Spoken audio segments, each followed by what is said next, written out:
Sveiki, brangūs draugai. Su jumis Valdemaras ir podkastas 5 minutės. Ugnis ir debesis. Jis supūtė debesį kaip dangą ir ugnimi švietė naktį. 105 psalmė, 39 eilutė.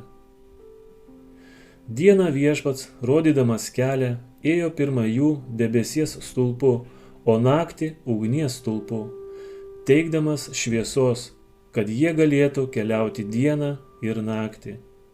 Išėjimo 13 skyrius, 21 eilutė. Jų nematomas valdovas visą laiką buvo šalia jų. Dieną debesis vadovaudavo jų kelioniai arba lyg skliautas apgaubdavo visą tautą. Jis apsaugodavo juos nuo deginančio karščio, o savo rasa ir drėgme suteikdavo malonų atsigaivinimą išdžiūvusioje dykumoje. Nakties metu jis pavirsdavo ugnies stulpu, apšviesdamas jų stovyklą, užtikrindamas juos dievišku artumu. Vienoje iš pačių nuostabiausių ir labiausiai paguodžiančių vietų, esančių Izaijo pranašystėje, yra kalbama apie ugnies ir debesies stulpą, vaizduojanti Dievo rūpinimąsi savo žmonėmis paskutinėje kovoje su blogio jėgomis. Virš viso Siono kalno ir jo sueigų vietos dieną Viešpats sukurs debesį ir dūmus, o nakčia ugnies liepsnų žėrėjimą. Iš tikro jo šlovė bus jų pastogė ir apsauga.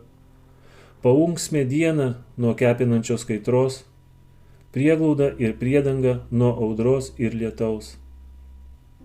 Izaijo 4 skyrius 5-6 eilutė. Ateities išbandymuose Dievas užtikrins apsaugą tų, kurie kantriai laikėsi jo žodžių.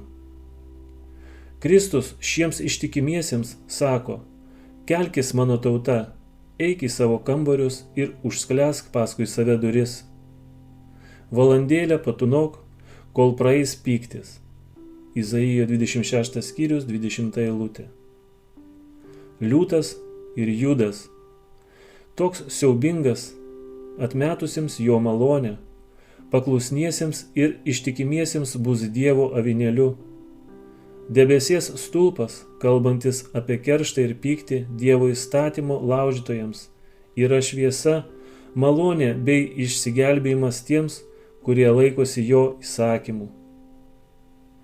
Ranka galinga nugalėti maištinguosius bus galinga gelbstint paklusniuosius. Visi ištikimieji bus surinkti. Jis pasiųs savo angelus, kurie skardžiais trimitų garsais surinks jo išrinktuosius iš visų 4 šalių, nuo vieno dangaus pakraščio iki kito. Mato 24 skyrius, 31 eilutė.